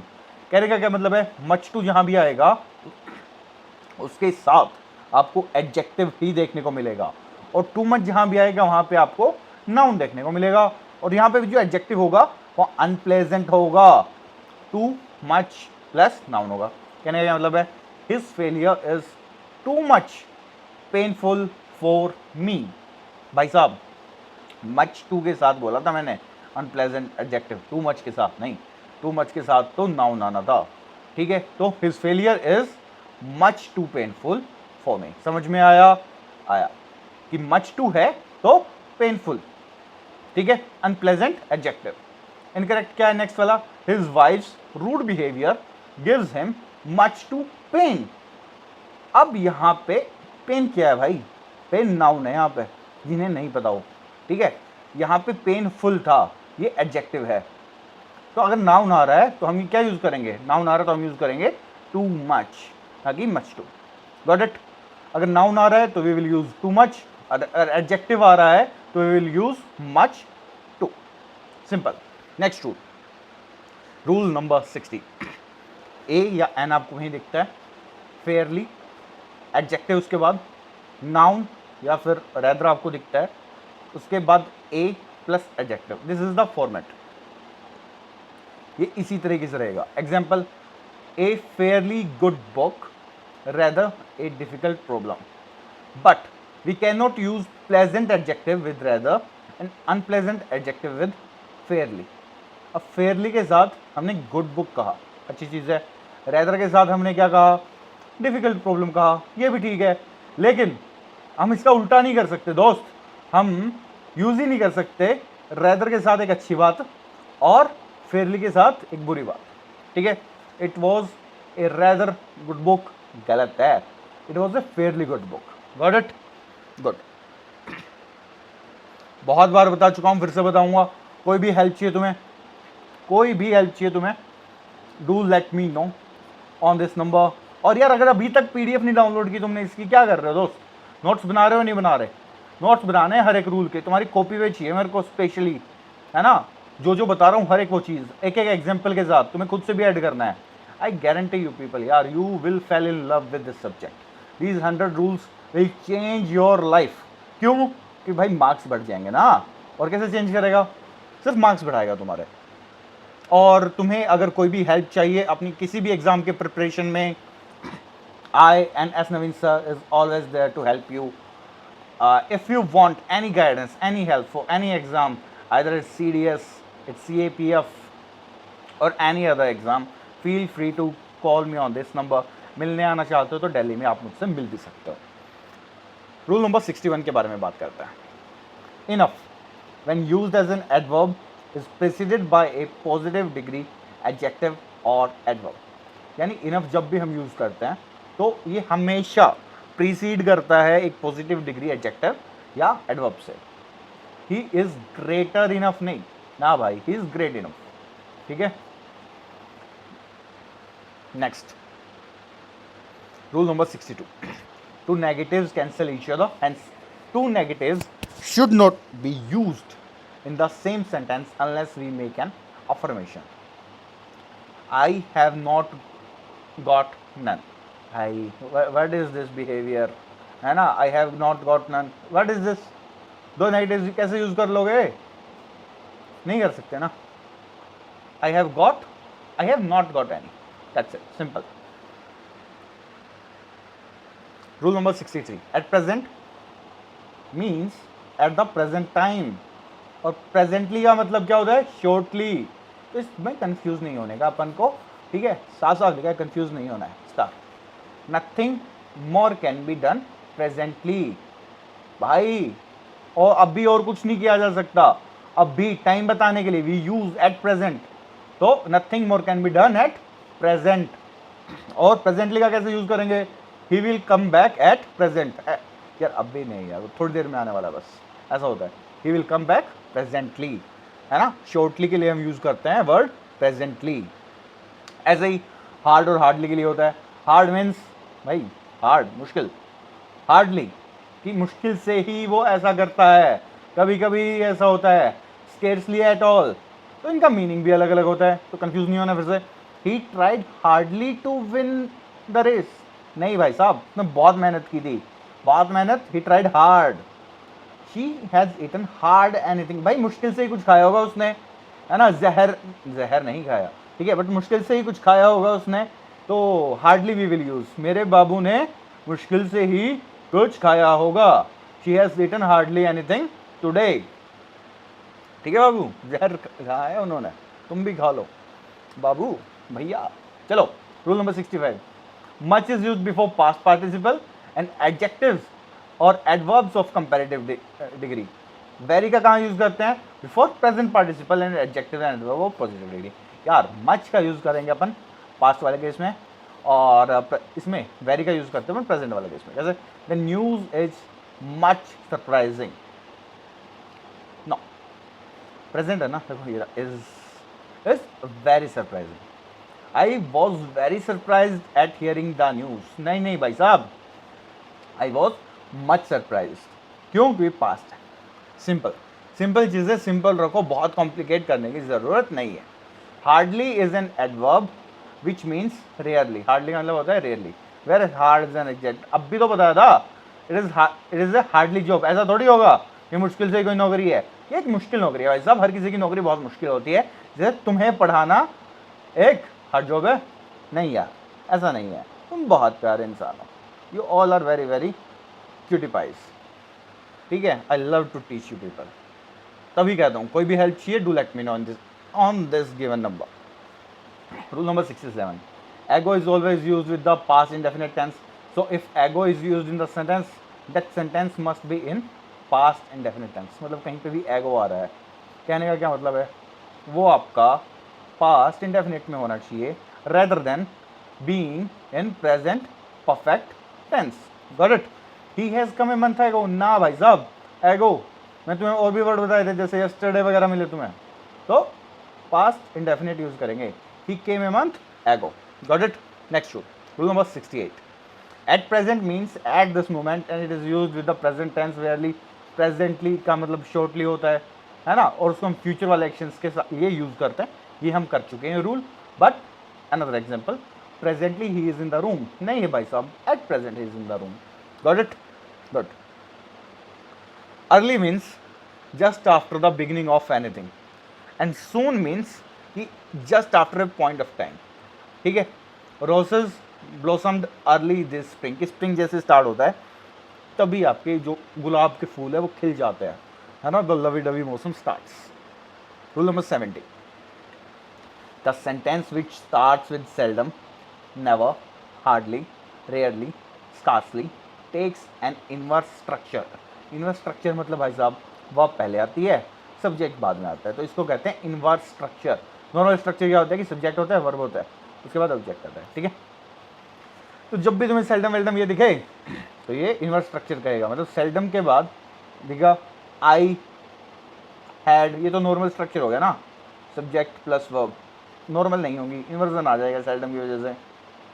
तो हैड आई सीन, हैड है तो इसलिए सीन, आगे जो भी सेंटेंस है। अब ये बता दूं मैं तुम्हें कि ये सुपर इंपॉर्टेंट रूल है, और जिसको मैंने सुपर इंपॉर्टेंट रूल कह दिया और इसी बार तुम्हारे एग्जाम में आएगा। मैं ये नहीं कह रहा कि एक बार तुम्हारे एग्जाम में आएगा, मैं कह रहा हूँ इसी बार आएगा, बता दिया है तुम्हें पहले ही, ठीक है। चलो नेक्स्ट रूल पे चलते हैं, rule number 71। Inversion is also used in sentence which starts with here, there, away, out, up, indoor और आउटडोर, एंड मेन वर्ब और auxiliary plus main verb is used before the subject. Away Sita went, ना भाई साहब, इनमें से किसी word से start हो रहा है सेंटेंस, हो रहा है, किससे हो रहा है, अवे से हो रहा है, तो इन्वर्जन आ जाएगा, सीधी बात। Away went Sita, simple, keep things simple. जो रूल है चुपचाप वर्ड्स पढ़ो, याद करो, अप्लाई करो, क्वेश्चन करेक्ट, मार्क्स मिले, that's it. Rule number 72, two conjunctions should not be used in the same sentence. यार सेम सेंटेंस में दो कंजक्शन का यूज नहीं करना चाहिए सब, है ना। Although she was tired but she still went on working, although she was tired comma she still went on working. तो यहाँ पे बट भी लिख रहे हो, कोमा भी लगा रहे हो, ऐसा नहीं होता है दोस्त, ठीक है। हम सिर्फ कोमा लगा लेंगे। चलो next sentence, both is followed by and it should be used in the positive sense। और अगर नेगेटिव सेंस का कोई वर्ड है तो हम यूज करेंगे नाइदर और नॉर, ठीक है। बोथ की जगह पॉजिटिव सेंटेंस है तो हम बोथ यूज करेंगे। Both Ravi as well as Raja were present there, ठीक है, कोई दिक्कत नहीं। क्यों नहीं है दिक्कत, दिक्कत है ना सर, क्या दिक्कत है भाई साहब। बोथ के साथ अभी बताया था आपको क्या कि एंड आता है, एज वेल एज कहाँ बोला था, पकड़े गए ना, ऐसे पकड़े जाओगे एक दिन, उसके साथ भी तुम। Both Ravi and Raja were present there, Ravi और राजा दोनों वहाँ पे प्रेजेंट थे, ठीक है, कोई शक नहीं इस बात में, दोनों प्रेजेंट थे। Next rule, rule number 74, either के साथ हो रहा था, पता है, नाइदर के साथ हो रहा था, ये भी पता है। बोथ के साथ एंड आता है, अभी पता लगा। नॉट ओनली के साथ बट ऑल्सो आएगा, बस सिंपल सी बात, इतनी सी बात है दी। He not only lost his ticket but also his luggage, ठीक है, ठीक है क्या। He lost not only his ticket but also his luggage. ये देखो क्या है, ये तो पढ़ा ही नहीं तुमने। Should be followed by same part of speech, दोनों same part of speech follow करेंगे। मतलब सर यहाँ क्या था, नॉट ओनली के बाद वर्ब आई थी, क्या वर्ब, और यहाँ पे बट ऑल्सो के बाद क्या था, हिज लगेज, ठीक। अब यहाँ पे तो बट ऑल्सो के बाद हिज लगेज तो ठीक है, नॉट ओनली के बाद हिज टिकट नहीं आएगी, it is a noun, ticket, his luggage is also a noun, तो भाई साहब सेम पार्ट ऑफ स्पीच नहीं आएगा क्या, आएगा ना, तो फिर अलग क्यों यूज करना, तो इस चीज का याद रखेंगे। नेक्स्ट रूल नंबर 75, भाई इंपॉर्टेंट है भाई, neither should be followed bye nor, either should be followed bye और इसमें कंफ्यूज नहीं होना है, बहुत सारे लोग होते हैं, बहुत बार बता भी चुका हूँ, तो सिंपल कीप इट इजी, ठीक है। ही वॉश्ड नाइदर हिज हैंड्स और हिज फेस नहीं होता है, नॉर हिज फेस होता है, दैट्स इट, सिंपल, इजी था। ऐसे ही इजी मार्क्स आएंगे तुम्हारे, इजली अच्छे से मेहनत करो। No sooner should be followed by than not by but. No sooner तुम्हें दिखे तो THAN आएगा, EN मत लगा देना, बस ये याद रख लेना, ठीक है। No sooner do I finish this book than I shall begin another, ये वाला देन नहीं आएगा, AN वाला आएगा, तो ये करेक्ट हो जाएगा।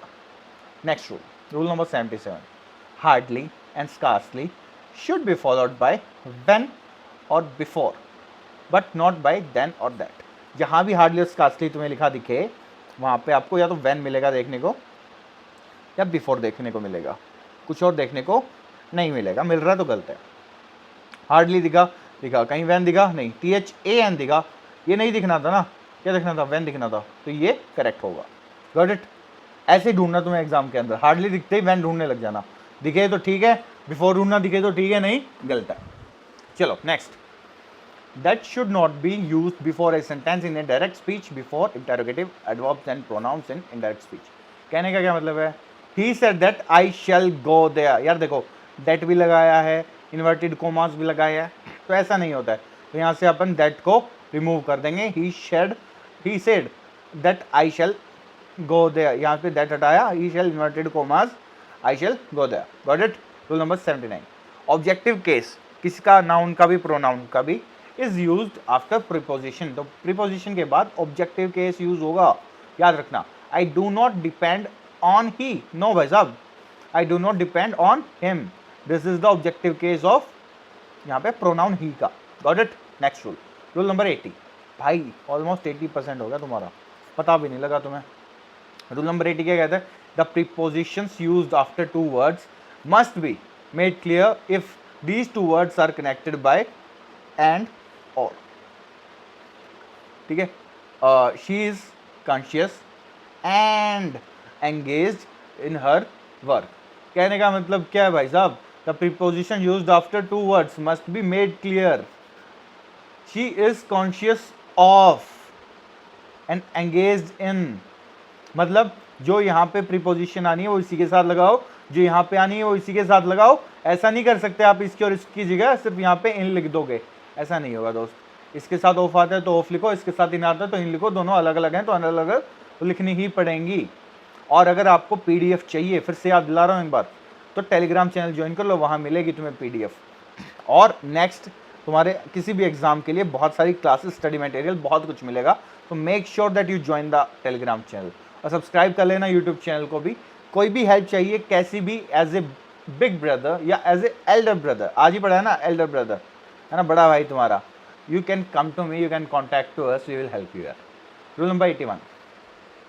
If a principal verb is used after, about, after, at, before, for, from, in, on, to, that verb must be in ing form.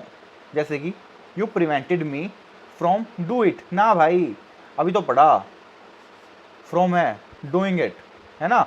अगर ये आपकी प्रिंसिपल वर्ब का काम कर रही है तब आप जो भी वर्ब लगाओगे इसके साथ वो यूज होगी in the form of ing. तो फ्रॉम डूइंग इट, ठीक है, उस तरीके से यहाँ पे इसका यूज होगा. Next rule, on, in, at are not use before, today, tomorrow, yesterday, the following day, the next day. ठीक है, इन सबसे पहले हम इनका यूज नहीं करते हैं. We will go there on tomorrow. ना भाई साहब, ऑन यहाँ पे गलत है. We will go there tomorrow, हम वहाँ पे कल जाएंगे. कहाँ पे जाएंगे? वाटर पार्क चलेंगे कल. एग्जाम दे के आओ, उसके बाद वाटर पार्क चल रहे हैं हम सारे. Got it? चलो, rule number 83. No preposition is used before the word home. Home से पहले कोई भी प्रीपोजिशन यूज नहीं करते हैं. क्यों? एट होम नहीं कहते हैं सर. एट होम होता है भाई, लेकिन उसका मीनिंग अलग होता है. उसका क्या मीनिंग होता है? गूगल करोगे, मेरे को कमेंट सेक्शन में बताओगे, ठीक है. For example, bring a TV set at home. ना, bring a TV set home, इसका मेरे को एट होम का मीनिंग बताओगे सारे, ठीक है. अब भी बताओगे कमेंट सेक्शन में. Rule number 84. After transitive verb like discuss, describe, reach, order, tell, demand, attack, resemble, ridicule, etcetera, we directly use the object and no preposition is used after the verb. Verb के बाद कोई भी preposition का use नहीं किया जाएगा. The poet describe about the beauty of nature in this poem. अभी यहाँ डिस्क्राइब दिख रहा है, अबाउट प्रीपोजिशन है, ये बात पता है. तो क्यों है ये यहाँ पे? क्या वजूद है इसका? नहीं है ना. Good. The poet describe the beauty of nature in this poem. Good. Rule number 85. से, suggest, propose, speak, reply, explain, talk, listen, write is followed by to preposition if there is a person in the form of object. अगर पीछे object के form में कोई person है तो to का use अपन करते हैं इनमें.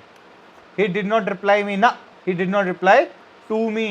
He did not write to a letter. अब letter तो person नहीं है ना भाई, तो to क्यों आया? है ना, to की जरूरत ही नहीं है.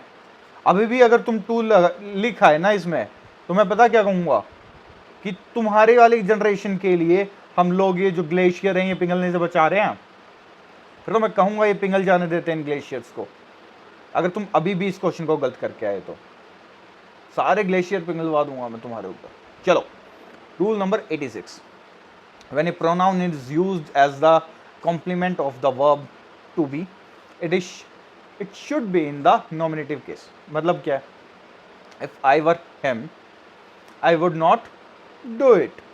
तो अभी तो बोला when a pronoun used as the complement of the verb to be, है ना। if to be का क्या मतलब होता है? to be होता है ये, if I were him, अगर मैं वाले जब ये सेंटेंस होते हैं ना, पहली चीज अगर मैं ये होता, मैं अगर वो होता, इसमें हमेशा वर यूज होता है। पहले तो ये याद कर लो, अगर मैं राजा होता, अगर मैं चिड़िया होता, अगर मैं रॉकेट होता, अगर मैं सुपरमैन होता, अगर मैं दुल्हा होता, अगर मैं उसकी जगह उसका बॉयफ्रेंड होता, है ना, ऐसा कुछ भी अगर है तो हम वर का यूज करते हैं और उसके साथ हम नॉमिनेटिव केस यूज करते हैं, यानी कि ऑब्जेक्टिव केस नहीं, हिम नहीं, he. If I were he, if I were the king, if I were the चिड़िया, इफ आई वर द दुल्हा। ठीक है, चलो। Rule number 87, when the pronoun is used as the object of a verb or of a preposition, it should be in the objective case। means let you and I do it। यहाँ पे जो I है, यहाँ पे I नहीं आएगा, यहाँ पे me आएगा। क्यों? कि प्रोनाउन यहाँ पे ऑब्जेक्ट की तरह यूज हो रहा है भाई। ठीक है, ऑब्जेक्ट ऑफ ए वर्ब और of a preposition. Let you and me do it. और एग्जांपल लेते हैं इसका, these presents are for you and I. नहीं, यहाँ पे भी ऑब्जेक्ट के फॉर्म में यूज हो रहा है। देखो, जो इधर होता है वो होता है सब्जेक्ट, फिर आता है वर्ब, फिर आता है आपका ऑब्जेक्ट। अगर ऑब्जेक्ट के यहाँ पे यूज होगा कोई भी प्रोनाउन तो ऑब्जेक्टिव फॉर्म में होगा। ऑब्जेक्टिव फॉर्म इज मी, है ना, हिम एक्सेट्रा। और subjective cases he, I, all that. Late you and आई, तो ये यहाँ पे सब्जेक्ट है, यू एंड आई, यहाँ तक तो सब्जेक्ट ही चल रहा है ना। Let you, but me do it, अब ये यहाँ पे ऑब्जेक्ट का काम करेगा। Got it. Rule number 88, emphatic pronouns can not stand alone as subject. जो एम्फेटिक यानी एम्फेटिक क्या, जैसे himself, themselves, myself, did it, तो सिर्फ ऐसे करके सेंटेंस आप कंप्लीट नहीं कर सकते। Got it. तो इसको तुम्हें एक और सब्जेक्ट चाहिए इसके साथ, तो क्या आएगा? ही है तो ही आएगा, ही हिमसेल्फ डिड इट। ठीक है, उसने खुद किया है ये। हिमसेल्फ डिड इट जैसा कुछ नहीं होता है। समझ आया? रूल नंबर 89 पे चलता है। द इंडेफिनिट प्रोनाउन वन, यार अब जैसे ही के साथ हिमसेल्फ आता है तो वन के साथ वन सेल्फ आएगा, वंस आएगा। ठीक है, ही के साथ हिज आता है और हिमसेल्फ आता है तो वन सेल्फ भी आ सकता है, वन सेल्फ आता है। और यहाँ पे one must not boast of his success नहीं, या अगर यहाँ ही होता ना, ही मस्ट नॉट, तो हिज ठीक है, बट यहाँ वन है तो यहाँ पे वंस आएगा। ठीक है, इसको याद रखना, ये भी सुपर इंपॉर्टेंट है, सुपर डुपर इंपॉर्टेंट है ये 10 स्टार क्वेश्चन है, तो फिर भी कम बना रहा हूँ क्योंकि ये पेपर में आएगा, लिख के देता हूँ, आएगा। आइदर और neither is used only in speaking of two person और things. Any, no one, none, ये सब यूज करते हैं हम जब दो से ज़्यादा लोग हों। Any one of these two roads, भाई अभी तो बताया, एनी वन टू नहीं चलेगा, आइदर लिखेंगे, दो की बात हो रही है तो। नाइदर ऑफ दीज थ्री, अब भी तो बोला नाइदर या टू के लिए होता है, आइदर और नाइदर दोनों टू के लिए होता है। उससे ज़्यादा है तो एनी, नो वन, नन, तो no one of these these three boys did his homework, तीन है ना, तो नो वन। ठीक, चलो next rule. Each other is used for two person, one another is used for more than two people. दो भाइयों की बात हो रही है तो वन अनदर से प्यार करेंगे, ईच अदर से करेंगे, ईच अदर से करेंगे सर, ज़्यादा लोग होते तो वन अनदर से करता है। Next rule, rule number 92, in noun and pronoun governing a gerund should be in the possessive case. कहने का क्या मतलब है भाई? Please excuse me being late नहीं होता है, please excuse my being late होता है। ठीक है, इसको याद रखना, ये पेपर में आता है। पॉजेसिव केस को हम यहाँ पे यूज करते हैं जिरन से पहले। ठीक है,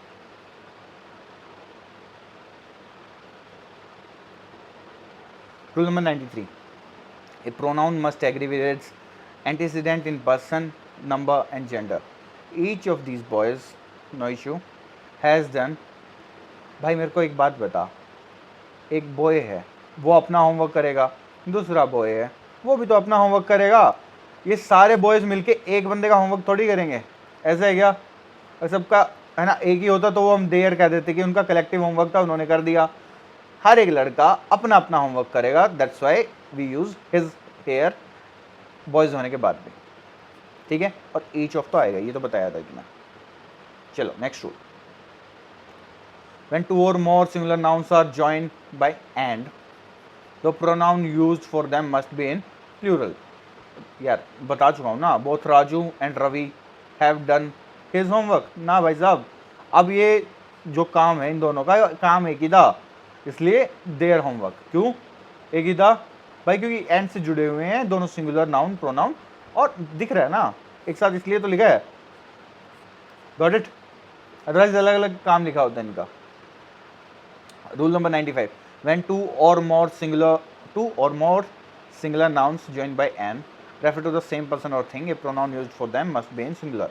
Okay, ये बताया था ना कलेक्टर एंड डिस्ट्रिक्ट मैजिस्ट्रेट। अब यहाँ पे कलेक्टर और डीएम जो भाई साहब है वो सेम ही पर्सन है। अब सेम पर्सन है तो देयर ड्यूटी करेगा क्या? नहीं, तो क्या करेगा? The collector and district magistrate is not negligent in his duty. क्यों? क्योंकि एक ही पर्सन है, ठीक है। हिज आएगा। रूल नंबर 96, व्हेन टू और मोर सिंगुलर नाउन जॉइंड बाय और, या फिर नॉर, या फिर आइदर और, या फिर neither not, the pronoun used for them should be in singular. अब नाइदर रवि नॉर राजू, तो अब सिंगुलर प्रोनाउन यूज करेंगे हम। इसका रीजन क्या है कि रवि ने भी नहीं किया, राजू ने भी नहीं किया, रवि ने भी अपना काम नहीं किया, राजू ने भी अपना काम नहीं किया, तो अपना अपना दोनों काम करते तो पूरा काम हो जाता। या अगर वो काम सिंगुलर भी है, ये कर देता तब भी हो जाता, ये कर देता तब भी हो जाता। नाइस भाई ने किया, नाइस भाई ने किया, तो हिज वर्क, ठीक है। चलो नेक्स्ट, ये ना भाई याद रखना, ठीक है, इतना कुछ पढ़ने की जरूरत ही नहीं है। क्या याद रखना है? आई यू ही। महेंद्र सिंह धोनी, धोनी भाई साहब बन जाना है ये क्वेश्चन देखते ही। और super duper important, discover the power of depth, real depth वाला प्यारा सा क्वेश्चन आएगा ही आएगा। कैसे? क्या याद रखना है यार? धोनी जी क्या करते थे, ये क्यों फेमस है वो क्रिकेट की दुनिया में? क्योंकि जब भी टीम जीतती थी ना, तो वो ये कह देते थे कि यार टीम कलेक्टिव एफर्ट्स की वजह से जीती है, राइट। दूसरों को श्रेय देते थे, सामने वाले को कहते थे भाई साहब you have done A commendable job. और जब भी हारती थी तो कह देते भाई साहब मेरी कमी है, इस रीज़न से वी लूज द मैच। तो जब भी नेगेटिव बात होगी तो मैं सबसे पहले आ जाऊंगा, ठीक है। और जब भी पॉजिटिव बात होगी आप सबसे पहले आ जाओगे। सिंपल, इतनी सी बात याद रखनी है। I you he must work together. बात तो अच्छी है ना, तो मैं पहले आऊँगा या बाद में आऊँगा? मैं बाद में आऊँगा, सबसे लास्ट में आऊँगा मैं। ये बात अच्छी है तो आई सबसे लास्ट में आएगा, यू पहले आएगा। You he and I must work together. अगर ये बात नेगेटिव होती तो आई यू ही बन जाता, ठीक है। चलो, we you they must work together, क्या है ये भाई? ये प्लूरल फॉर्म्स की बात हो रही है। यहाँ रूल चेंज हो जाता है। कैसे? टू और more plural pronouns of different pronoun come together, first person plural come first, मतलब वी पहले आता है, यू सेकंड नंबर पे आता है, दे लास्ट में आता है। जब भी इस तरीके के सेंटेंस होंगे तो ये ऐसे आएगा। आई यू और ही में मैंने आपको पहले ही बता दिया है कि पॉजिटिव सेंटेंस होगा तो यू पहले आएगा, नेगेटिव सेंटेंस होगा, नेगेटिव सेंस आ रही होगी उस सेंटेंस की तो आई पहले आएगा। Next, the doctor whom came here was Ram's brother. गलत है ना भाई, ये तो हमें पता है ना, प्रोनाउन का क्वेश्चन है। तो डॉक्टर who came here होता है। The relative pronoun who is in subjective case whereas whom is in objective case। जब भी सब्जेक्टिव केस की बात होगी तो अपन क्या यूज़ करेंगे? who। जब भी ऑब्जेक्टिव केस की बात होगी हम क्या यूज़ करेंगे? whom। तो यहाँ पे सब्जेक्टिव केस है तो who आ जाएगा। That's it. Rule number 100, with superlative degree adjective only, none, all, etc. As relative pronoun we use that and not which or who. All that glitters is not gold। भाई नहीं, अभी तो बोला not which और who। ना तो which use करते ना हम who यूज करते, हम क्या यूज करते हैं? हम यूज करते हैं that। All that glitters is not gold। 100 rules done। हो गया क्या? नहीं, एडिशनल रूल है आप लोगों के लिए। क्यों? क्योंकि ये सुपर इंपॉर्टेंट रूल है। After let if a pronoun is used, that pronoun must be in the objective case. अगर लेट के बाद आप प्रोनाउन यूज कर रहे हो तो ऑब्जेक्टिव केस में यूज होगा। लेट ही गो देयर कभी नहीं होगा, लेट हिम गो देयर होगा। Him is the objective case of he. So this is another important rule. And PDF आपको पता है कहाँ डाउनलोड करनी है? टेलीग्राम चैनल पे आपको इसकी पीडीएफ मिलेगी, उसको वहाँ पे जाके डाउनलोड कर लेना। और कोई भी हेल्प चाहिए किसी भी तरीके की, I am again saying that I am always, भाई ऑलवेज का मतलब है ना ऑलवेज होता है। जब भी तुम्हें हेल्प चाहिए तुम टेक्स्ट कर देना, I will help you for anything, चाहे कुछ भी कर रहे हो, ठीक है। इन डेप्थ क्लासेस स्वागत है आपका, अच्छे से पेपर दे के आना, ऑल द बेस्ट। और do let me no in the comment section अगर आपने ये सीरीज मेरे साथ तक 101 रूल आपने पढ़े हैं तो do let me no in the comment section, ठीक है। जय Hind, all the best everyone.